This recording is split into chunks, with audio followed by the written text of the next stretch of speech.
అనుదిన అరుణోదయ కార్యక్రమంలో అనుదినము మాతో కలిసి దేవుని స్తుతిస్తున్న మా ప్రియ సోదరి సోదరులకందరికీ మన ప్రభువును రక్షకుడు యేసుక్రీస్తు అమూల్యమైన నామమున అందరికీ ప్రేమతో వందనాలు. ఉదయకాల మన ధ్యానాంశము యూదా విమోచన. పరిశుద్ధ గ్రంథమైన బైబిల్లో నుంచి ఇర్మియా గ్రంథము 3వ అధ్యాయము 14-15 వచనాలు చదువు.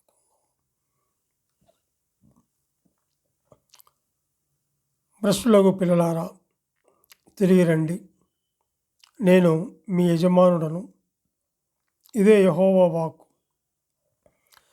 ఒకానొక పట్టణంలో నుండి ఒకనిగాను, ఒకానొక కుటుంబంలో నుండి ఇద్దరినిగాను మిమ్మల్ని తీసుకొని సియోనుకు రప్పించెదను. నాకు ఇష్టమైన కాపరులను మీకు నియమింతును, వారు జ్ఞానముతోనూ వివేకముతోనూ మిమ్మను ఏలుదురు అని చెప్పేసి చూస్తుంటారు. మీరు ఆ దేశంలో అభివృద్ధి పొంది విస్తరించు దినములలో జనులు యెహోవా నిబంధన మందసమని ఇకను చెప్పరు. ఇక్కడ మనం గమనించినట్లయితే మరి దేవుని యొద్దకు తిరిగి వచ్చి వారి దోషములను ఒప్పుకోవడం మాత్రమే కాకుండా వారిపైన దేవునికి గల అధికారాన్ని వారు గుర్తించాలని దేవుడు పిలుపునిస్తున్నాడు. ఇశ్రాయేలు ప్రజలు జీవము గల దేవుడైన యెహోవా యొద్దకు రమ్మని పిలుస్తూ ఉన్నాడు. వారు ఆ జీవము గల దేవుని విడిచిపెట్టి మరి దేవతలను అనుసరించి వారి యొక్క ఆ స్థితిగతులను మరి మార్చుకునే వారుగా మనం చూస్తుంటున్నాం. అయితే జీవము కలిగిన దేవుడు, ప్రేమ కలిగిన దేవుడు, మహిమా స్వరూపుడైనటువంటి దేవుడు, ప్రేమించే దేవుడు నిన్ను నన్ను పిలుస్తున్నట్లుగా చూస్తుంటున్నాం. ఆనాడు ఇశ్రాయేలు ప్రజలనే కాదు, కానీ ఈనాడు మనల్ని కూడా మనం పిలుస్తూ ఉన్నాడు. ఆయన ఎదుకు రమ్మంటున్నాడు. ప్రయాసపడి భారం మోసుకున్న సమస్తమైన జనులారా నా ఎదుకు రండి, మీకు విశ్రాంతి కలుగ చేస్తానంటున్నాడు. ఏ భేదము లేదు, అందరూ పాపము చేసి దేవుడు అనుగ్రహించి మహిమను పొందలేకపోతున్నారంటున్నాడు. నశించిన దాన్ని వెతికి రక్షించడానికి మనుష్య కుమారుడు పరలోకం నుండి భూలోకానికి మానవునిగా మధ్యవర్తిగా వచ్చాడు. ఆయన పిలుస్తూ ఉన్నాడు. ద్రోహిణకు ఇశ్రాయేలులారా అంటున్నాడు.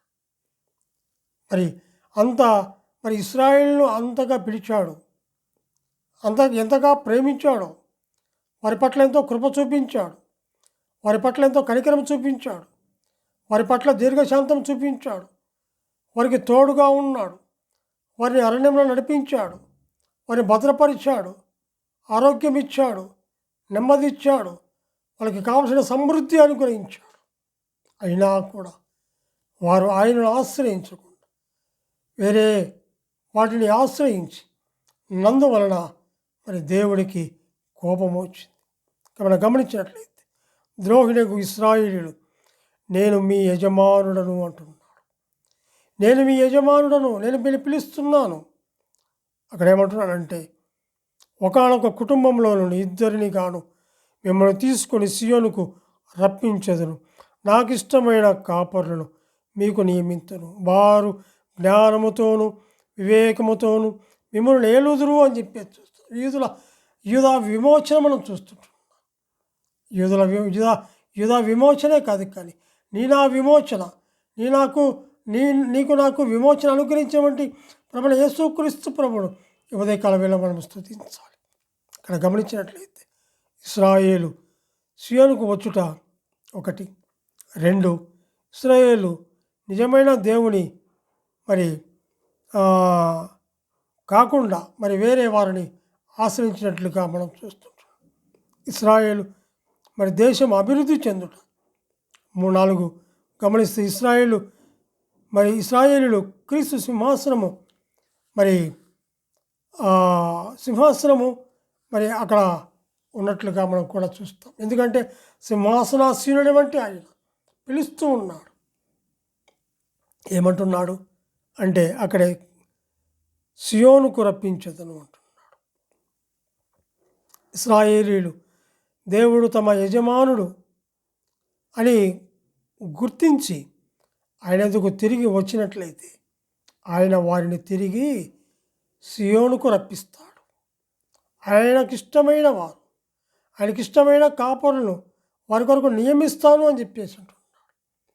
ఎంతగా మరి వారు చేసినటువంటి కార్యములకు వ్యతిరేకించారు, ఒక్కొక్కసారి తిరుగుబాటు చేశారు, నొప్పించారు, బాధ పెట్టారు. అయినా కూడా కరుణ కలిగిన దేవుడు, కరుణా సంపన్నటువంటి దేవుడు వారి మీద ఎంతో జాలిపడి తిరిగి రమ్ము అని చెప్పేసి పిలుస్తున్నాడు. 12వ వచనంలో ఇక్కడ గమనిస్తే అక్కడ కూడా 14వ వచనంలో బ్రష్లకు పిల్లలారా తిరిగి రండి, నేను మీ యజమానుడను. అవునండి, నీకు నాకు యజమానుడు ఆయనే, నీకు నాకు ప్రాణమిచ్చింది ఆయనే, నిన్ను నన్ను విమోచించింది ఆయనే, నీకు నాకు బలమిచ్చింది ఆయనే. అటువంటి గొప్ప దేవుణ్ణి, సృష్టికి నిర్మాణకుడైనటువంటి ఆయన్ని, సృష్టికర్త అయినటువంటి ఆయనను విడిచిపెట్టి సృష్టిని పూజిస్తూ సృష్టిని ఆశ్రయించినటువంటి వారు ఎంతోమంది ఉంటుండగా నశించిన దాన్ని వెతికి రక్షించడానికి మనిషి కుమారుడు పరలోకము నుండి భూలోకానికి మానవునిగా మధ్యవర్తిగా వచ్చి పిలుస్తూ ఉంటే ఇంకా వెనుక మరలుతూ ఉన్నారు. ప్రియ సోదరుడు ఉదయ కాల వేళలో ఈ వాక్యం వింటున్నటువంటి నీవు కూడా మరి విని వెనుకంజ వేస్తున్నావేమో. దేవుడు పిలుస్తూ ఉన్నాడు. అలాడు ఇశ్రాయేలు ప్రజలనే కాదు, నిన్ను నన్ను కూడా పిలుస్తూ ఉన్నాడు. పిలిచిన వాడు నమ్మదగిన వాడు, మనం నమ్మతగిన వారము. నమ్మదగిన దేవుడు నిన్ను పిలుస్తూ ఉంటుండగా ఉదయకాల వేళలో నీవు విని నీ హృదయంలో ఉన్న పాపమును, దోషమును, అపరాధమును క్షమించడానికి సిద్ధ మనసు కలిగినటువంటి దేవుడు నేను పిలుస్తూ ఉన్నాడు. ప్రేమ కలిగిన దేవుడు చేతులు చాపుతూ ఉన్నాడు.